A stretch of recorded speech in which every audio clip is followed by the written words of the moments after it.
SP education ચેનલમાં આપનું સ્વાગત છે. આજે આપણે મધ્યસ્થના દાખલા કેવી રીતે ગણવા તો એના વિશે આપણે ચર્ચા કરીશું. આપણું સ્વાધ્યાય છે સ્વાધ્યાય 13.3 એટલે કે મધ્યસ્થ.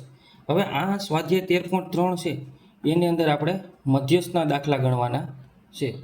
તો મધ્યસ્થના દાખલા ગણવાના છે એની અંદર આપણે એ દાખલા કેવી રીતે ગણીશું, કેવી રીતે રકમ આપેલી હશે, કઈ રીતની પ્રોસેસ હશે. તો પહેલાં આપણે જોઈએ કે મધ્યસ્થનું એક સૂત્ર આપણે પહેલાં આપણને આવડવું જોઈએ. એમ બરાબર એલ પ્લસ n/2 માઇનસ CFના છેદમાં F ગુણ્યા H. બાકીનું તો છે એ બધું આપણને આવડી જશે. હવે આપણને રકમ આપેલી હશે આવી રીતે વર્ગ અને આવૃત્તિ. અહીંયા જોઈએ તો વર્ગ 65 થી 85, 85 થી 105, 105 થી 125, 125 થી 145, 145 થી 165, 165 થી 185, 185 થી 205 અને આવૃત્તિ આપણને આપેલી છે 4, 5, 13, 20, 14, 8 અને 4. આવી રીતે આપણને આવૃત્તિ અને વર્ગ આપેલા હશે. તો હવે મધ્યસ્થના દાખલા ગણવા માટે આપણે આવૃત્તિનો સરવાળો કે સિગ્મા એફઆઈને આપણે અહીંયા n કહીશું. n એટલે કુલ આવૃત્તિનો સરવાળો. તો બધી જ આવૃત્તિ છે 4 + 5 + 13 + 20 + 14 + 8 + 4 કરી તો આપણને સરવાળો મળે 68. હવે આ દાખલાની અંદર આપણે CF એટલે કે સંચય આવૃત્તિ, CF એટલે શું તો સંચય આવૃત્તિ, તો સંચય આવૃત્તિ આપણે ગોતવી પડશે. હવે સંચય આવૃત્તિ આપણે કેવી રીતે મેળવીશું તો કે સંચય આવૃત્તિમાં આપણે કાંઈ કરવાનું નથી. આપણે અહીંયા જો આવૃત્તિ છે એનો બધાનો સરવાળો કરી અને મૂકવાના છે. તો જો પહેલી આવૃત્તિ આપણી પાસે કેટલી છે 4, તો એની સામે 4 લખી નાખવાના. એના પછી જોઈએ તો કે અહીંયા હવે કેવી રીતે સરવાળો કરવાનો તો કે 4 + 5 આની હારે આપણે સરવાળો આવી રીતે કરતા જશું કે 4 + 5 એટલે આપણને જવાબ મળે 9. હવે એના પછી પાછા 9 આવે છે તો 9 + 13, 9 + 13 કરી તો આપણને મળશે 22. હવે જો 22 + 20, 22 + 20 આવી રીતે આનો બેનો સરવાળો કરીને અહીં મૂકવાના. 22 + 20 એટલે કેટલા થાય 42. હવે જોઈએ આપણે તો કે 42 + 14 કેટલા તો કે 42 + 14 કરી તો આપણને અહીંયા મળે 56. હવે 56 + 8, 56 અને 8નો સરવાળો કરી તો આપણને જવાબ મળે 64 અને 64 + 4 કરી તો 68. હવે જો એક વસ્તુ તમારે યાદ રાખવાની છે, અહીંયા જે છેલ્લે આપણને CF મળે છે એ અને કુલ આવૃત્તિ એ બંને સમાન હશે, એ બંને સરખા જ હશે. એ બંને અલગ અલગ તમારે આવે તો સમજી લેવાનું કે આપણે સરવાળાની અંદર ક્યાંક ભૂલ કરેલી છે. તો યાદ રાખજો કુલ આવૃત્તિ અને CFનો છેલ્લો જે આપણને આંકડો મળે છે એ બંનેના મૂલ્ય કેવા હશે સમાન હશે. હવે આ મધ્યસ્થના દાખલા ગણતી વખતે આપણને CF ગણતા આવડી ગયો, અહીંયા સુધી પૂગી ગયા. તો હવે પહેલું કામ શું કરવાનું છે તો કે પહેલું જ કામ આપણા સૂત્રની અંદર n/2 તમને દેખાય છે.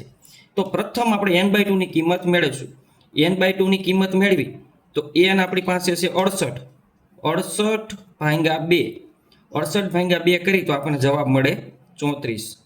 હવે 34 જવાબ આવે છે એને આપણે સંચય આવૃત્તિમાં ગોતવાના છે. તો જોઈએ આપણે 4, 9, 22, 42, 56, 64 અને 68 આમાં ક્યાંય 34 છે નહીં. તો હવે આપણે જોવાનું છે કે 22 છે, 22 એ 34 કરતાં નાના છે અને 42 છે એ 34 કરતાં મોટા છે. જો આ ગોતવું ફરજિયાત આવી રીતે સમજવું પડશે તમારે તો તમે દાખલો ગણી શકશો. તો 22 છે એ 34 કરતાં નાના છે અને 42 છે એ 34 કરતાં મોટા છે. તો નાની સંખ્યા હોય એના પછીની જે મોટી સંખ્યા છે, નાની સંખ્યા 22 છે એના પછીની જે મોટી સંખ્યા છે એની ઉપર આપણે આવી રીતે રાઉન્ડ મારી દઈશું. તો આવી રીતે આ મધ્યસ્થ વર્ગ થઈ જાય છે. આપણને મળે છે શું છે મધ્યસ્થ વર્ગ.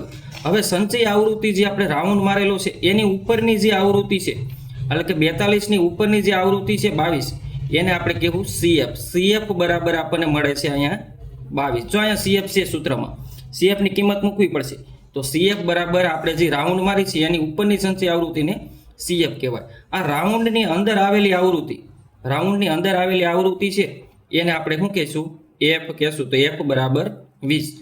અધઃ સીમા છે આપણને 125, અધઃ સીમા 125 મળે છે એને આપણે આગલા દાખલામાં બહુલકમાં પણ L કહેતા અને અહીંયા પણ એને શું કહેશું L. L બરાબર આપણને મળે છે 125.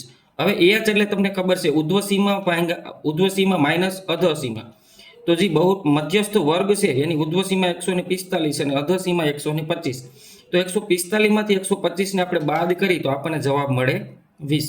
તો બધી કિંમત છે એ હવે આપણે દાખલાની અંદર મૂકવાની છે. તો આપણને ખબર છે L બરાબર આપણને મળે છે 125 પ્લસ n/2 મળે છે આપણને 34. CF આપણને કેટલા મળે છે તો કે 22. F કેટલા મળે છે F તો કે F આપણને મળેલા છે 20, તો F બરાબર 20. અને આપણને H કેટલા મળેલા છે તો અહીંયા ગુણાકારમાં H છે 20. હવે જો અહીંયા જોઈએ તો આપણે આ 20 અને આ 20 ઉડી જાય છે, તો વધે છે શું તો કે 125 પ્લસ 34 માંથી 22 જાય, 34 માંથી 22 જાય તો કેટલા વધે 12. તો હવે બેનો સરવાળો 125 પ્લસ 12, 125 જો 2 ને 5 7, 2 ને 5 7 અને 2 ને 1 3, તો 137. તો આપણને મધ્યસ્થ કેટલો મળે છે 137. તો બધા દાખલા છે મધ્યસ્થના એ આવી રીતે ગણવાના છે. તમારે સંચય આવૃત્તિ ગોતી લેવાની, પછી n/2 ગોતી લેવાનું. n/2 ની કિંમત છે અહીંયા આપણે ગોતવાની છે. નાની સંખ્યા હોય એથી મોટી જે સંચય આવૃત્તિ છે એને રાઉન્ડ મારી તો આપણે એને કહેવાય મધ્યસ્થ વર્ગ. એની ઉપરની જે સંચય આવૃત્તિ છે એને CF કહેવાય. મધ્યસ્થની વર્ગની આવૃત્તિ આવે છે એને આપણે F કહેશું, અધસીમાને L કહેશું, અને H એટલે ઉર્ધ્વસીમા માઇનસ અધસીમા એટલે આપણને શું મળી જાય H, અને H કેટલા મળે છે અહીંયા 20. હવે એના પછીનો જે દાખલો છે એમાં આપણને ચલ આપેલા છે. જોઈએ આપણે એના પછીનો દાખલો. એના પછીના દાખલામાં આપણને આવી રીતે જ આપેલું છે કે વર્ગ આપેલા છે. વર્ગ જો 0 થી 10, 10 થી 20, 20 થી 30, 30 થી 40, 40 થી 50, 50 થી 60. આવૃત્તિ આપણને આપેલી છે 5 પ્લસ x, 20, 15, y અને 5. તો અહીંયા આપણે નજર મારી તો અહીંયા આપણને આવૃત્તિની જે સંખ્યા છે એની અંદર બે ચલ આપેલા છે. એક ચલ આપેલો છે x અને બીજો ચલ આપેલો છે y. અને આ દાખલાની અંદર આપણે ચલ x અને y ની કિંમત શોધવાની છે. તો આ દાખલાની અંદર ઓલા દાખલા કરતાં કંઈક અલગ આપણને મધ્યસ્થની કિંમત અગાઉ આપી દીધી છે કે મધ્યસ્થની કિંમત છે 28.5 અને આપણને કુલ આવૃત્તિ છે એ પણ આપી દીધી છે, કુલ આવૃત્તિ આપી દીધી છે 60. તો આપણે શું કરવાનું છે તો કે ચલ x અને y ની કિંમત શોધવાની છે. તો આપણે દાખલો કેવી રીતે ગણશું તો કે પહેલા ગણતા એમ જ જે રીત છે એ જ છે. તો પહેલા અમે શું કરશું તો કે સંચય આવૃત્તિ ગોતીશું. તો સંચય આવૃત્તિમાં પહેલા 5 છે તો એને 5 એમને મૂકી દેશું. 5 પ્લસ x, તો 5 પ્લસ x એટલે 5 plus x. 5 plus x plus 20 એટલે 5 ને 20 25, તો 25 પ્લસ x. હવે 25 પ્લસ x પ્લસ 15 એટલે 25 ને 15 કેટલા થાય 40, તો 40 પ્લસ x. હવે 40 પ્લસ x પ્લસ y, તો 40 પ્લસ x પ્લસ y. અને 40 plus x plus y plus 5 એટલે 40 ને 5 45 પ્લસ x પ્લસ y. હવે મેં તમને આગલા દાખલામાં કીધું હતું કે જે સંચય આવૃત્તિનો નીચેનો જે ભાગ છે, નીચેનો જે સંખ્યા મળે છે એ અને કુલ આવૃત્તિ બે કેવી હોય સમાન હોય. એનો મતલબ એવો કે 45 પ્લસ x પ્લસ y બરાબર 60 થાય. આ બેની કિંમત કેવી હોય સમાન હોય. તો જો આપણે અહીં લખી x પ્લસ y પ્લસ 45 બરાબર આપણને કેટલી કુલ આવૃત્તિ આપેલી છે 60. તો જો 45 આ બાજુ પ્લસ છે, ઓલી બાજુ જાય તો 60 માંથી બાદ થાય. તો અહીંયા જો x પ્લસ y બરાબર 60 માઇનસ 45, 60 માંથી 45 બાદ કરવાના આપણે. તો x પ્લસ y બરાબર આપણને કેટલા મળે 15. x પ્લસ y બરાબર કેટલા મળે 15. હવે આપણે દાખલો ગણવો હોય તો આપણને ખબર છે કે આપણે n/2 ગોતવા પડે. તો n/2 ગોતવા છે તો n/2 આપણે ગોતવા હોય તો n આપણને આપેલા છે 60 ભાગ્યા 2, તો બરાબર 30. તો n/2 30 મળે. હવે અમે જો આપણે 30 ગોતવાના છે. 5 પ્લસ 5 પછી 5 plus x, 25 plus x, 40 plus x, 40 plus x plus y અને 45 પ્લસ x પ્લસ y. આપણને કેમ ખબર પડે કે આની અંદર 30 કિંમત કેનાથી નાની છે કેનાથી મોટી છે અથવા આમાંથી કઈ 30 કિંમત છે? આપણે આવી રીતે ખબર પડે નહીં. ચલ આપેલા છે, ચલની કિંમત આપણે જાણતા નથી, તો આપણે આમાં કોઈ ડિસિઝન લઈ શકી નહીં. પણ આપણને કીધું છે કે મધ્યસ્થ છે એ 28.5 આપેલો છે. કેટલો આપેલો છે 28.5. તો મધ્યસ્થ 28.5 ક્યાં આવે છે 20 અને 30 ની વચ્ચે આવે છે.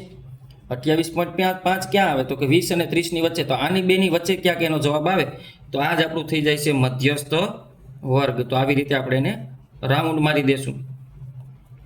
હવે આપણે જોઈએ સંચય આવૃત્તિ CF ક્યાંથી લેવાની તો કે જે આપણો મધ્યસ્થ વર્ગ છે ઉપરની સંચય આવૃત્તિને CF કહેવાય.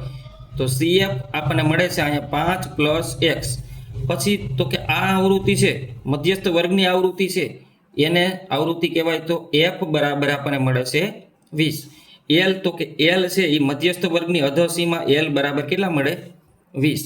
અને h કેટલો મળે છે તો કે 30 માઇનસ 20 એટલે 10. હવે બધી કિંમતો આપણે મૂકી દેવાની છે. તો કિંમતો મૂકી તો એલ બરાબર આપણને કેટલા મળે છે? તો એલ બરાબર અહીંયા 20 પ્લસના પ્લસ n/2 આપણને અહીંયા મળેલા છે 30. n/2 કેટલા મળ્યા છે? 30 માઇનસના માઇનસ. CF છે 5 પ્લસ એક્સ, તો એને કાઉન્સમાં લખવું પડે 5 પ્લસ એક્સ. આ કાઉન્સ પૂરા બંને. એફ આપણને મળે છે કેટલા? તો કે એફ મળે છે 20. અને એચ કેટલા મળે છે? તો કે એચ મળે છે આપણને 10. તો આવી રીતે આપણને આ સંખ્યા મળી જાય છે. હવે આપણે આગળ જોઈએ તો જો 10 અને 20 તો અહીંયા મીંડું ચાહે. અને અહીંયા એમ આપણને આપેલો છે, મધ્યસ્થ આપેલા છે 28.5. કેટલા? 28.5. તો અહીંયા કેટલા છે? 28.5. હવે જો આ દાખલાની અંદર અહીંયા 20 પ્લસ છે, આ બાજુ આવે તો શું થાય? માઇનસ. તો 28.5 માંથી 20 માઇનસ થાય તો અહીંયા કેટલા વધશે? 8.5. અહીંયા કેટલા વધે? 8.5. હવે જોઈ અહીંયા કેટલી સંખ્યા વધી? તો કે 30 ના 30.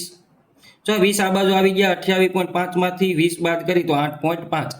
30 ના 30. હવે જો નિશાનીનો ગુણાકાર કરી, આ પ્લસ 5 છે તો થઈ જાય -5. આ પ્લસ x છે તો થઈ જાય -x. આને કરી દે આપણે કાઉન્સ. આ 10 નું મીંડું વયું ગયું છે એટલે 10 ન્યા છે ને અહીંયા વધ્યા 2.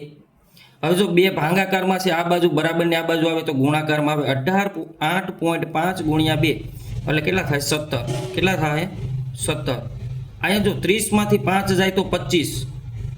30 માંથી 5 જાય તો 25 અને -x ના -x. હવે જો -x છે એ આ બાજુ આવે બરાબરની તો કેવા થઈ જાય? +x.